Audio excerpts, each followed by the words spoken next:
Hey guys, in this video I'm going to be talking about the 5 ways you can solve quadratic functions or equations. One of the first ways you can solve a quadratic equation is by factoring. We have a quadratic equation x squared plus 5x plus 6 equals 0. And we have to factor it. So when you factor, you have to, if the coefficient is 0, and this is the coefficient, I meant 1. If the coefficient is 1, in this case it is 1, this is how you would do it. So first you would look at the middle term, 5x, and your final answer has to add to this number, and it has to multiply to this number, 6.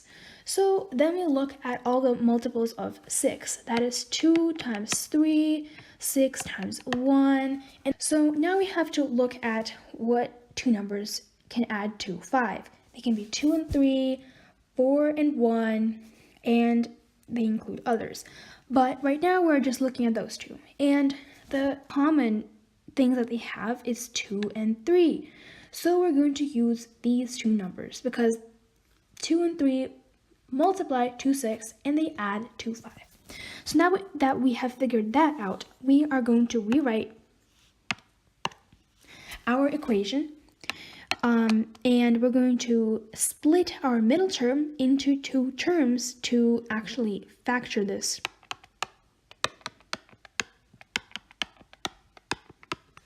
So this is what we end up with. Next, we're going to distribute a common term between these two terms. So the common term here is x, common term here is 3, and as you can see, x plus 2 and x plus 2 are common here, and you may have to make sure that they're common or else you probably did something wrong when you were factoring. So our final answer is x plus 3 times x plus 2 equals 0. And how you would solve this is you have to actually equate x to something. That is actually how you solve for the 0 or the solution of a quadratic function. You would take one of the terms and you would equate it to 0.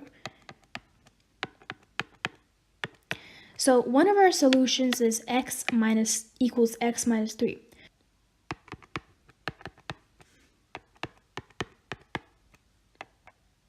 Our other solution is x equals negative 2. So this is one simple example of how to factor. My next example has a leading coefficient of not 1, but 15.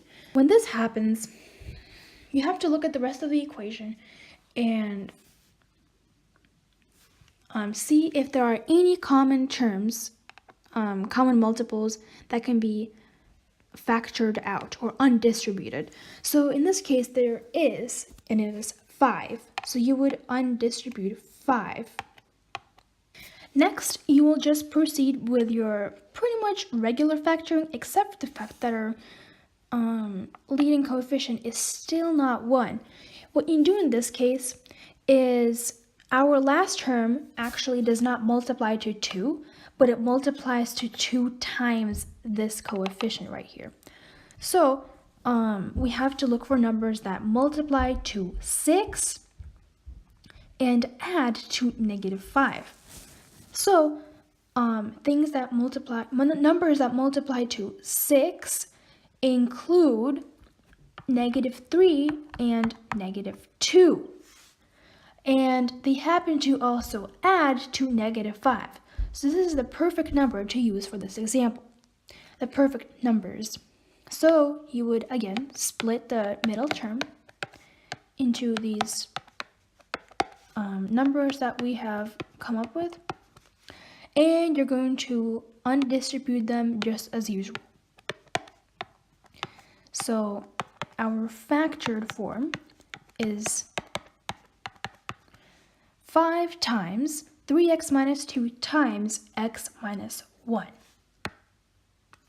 And now to get the final answers of what x equals, of where the quadratic function crosses the x-axis, you're going to make sure that all the terms equal to 0. So first we make the first term equal 0. 5 is equal to 0. But it is not.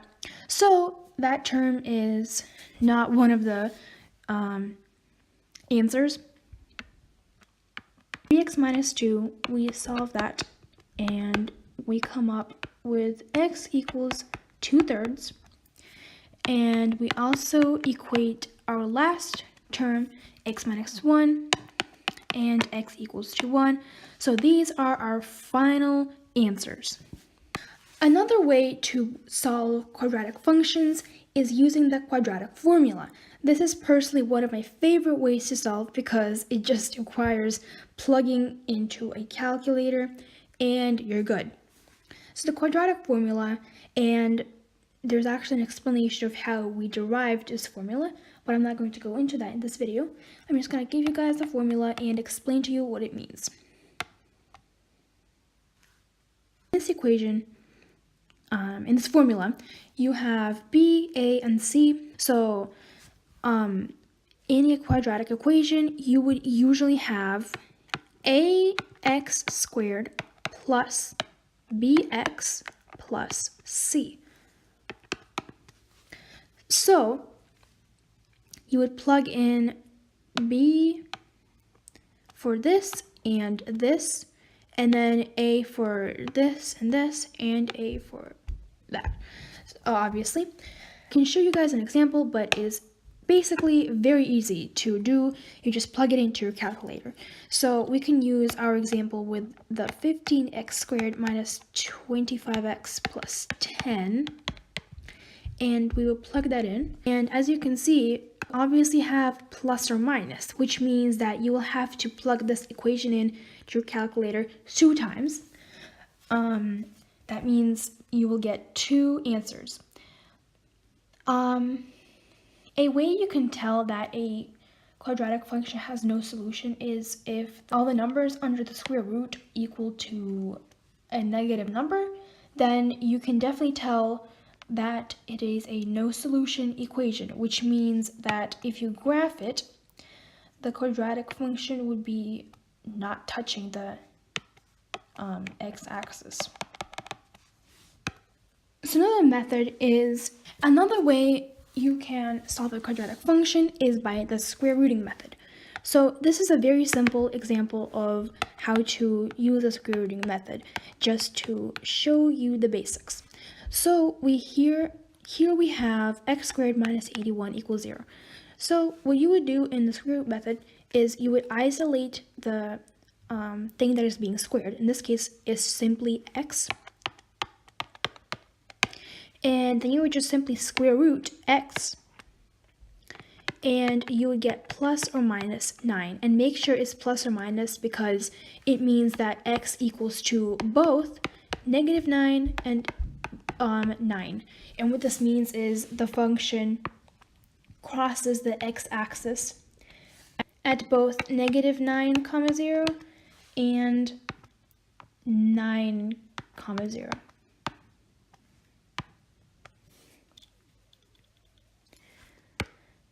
I'm going to show you a little bit more complicated example. X plus 3 squared minus 4 equals 0. And what you would do here is, of course, isolate the thing that is being squared, and then you would square that. And now make sure it is plus or minus, and the square root of 4 is 2.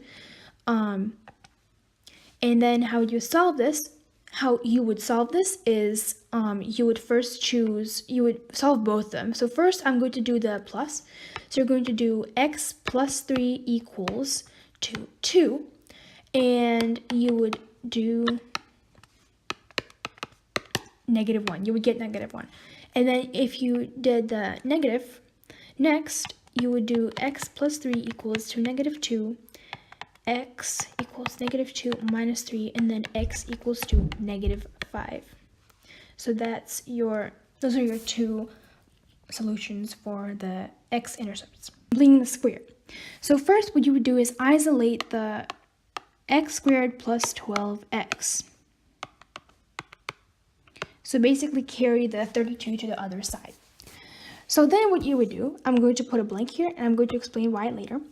You're going to basically make this equation a square root. This polynomial, the product of a square root.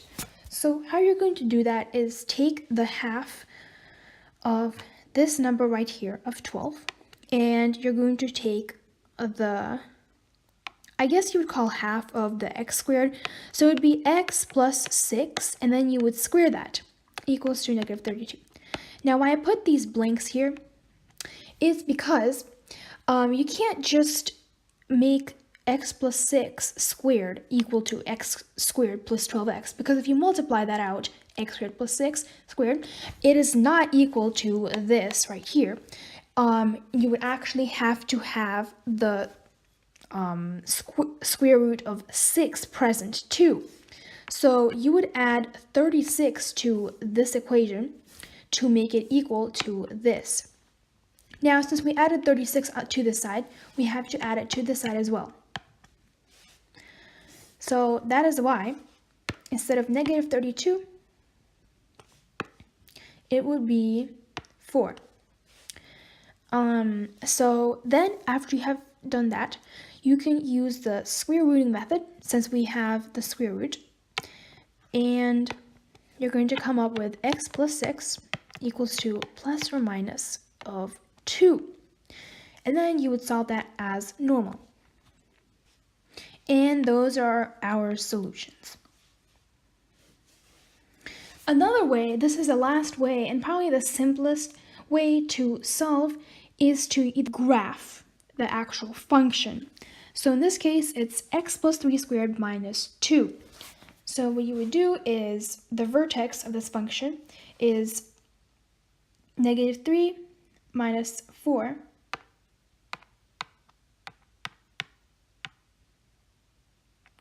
and you would graph it as normal. So as you can see, our solutions, if you graphed it, would be negative 5, 0, and negative 1, 0. So this is it on how to solve quadratic functions. I hope this video was a little bit helpful. Thank you for watching. Please like and subscribe, and bye.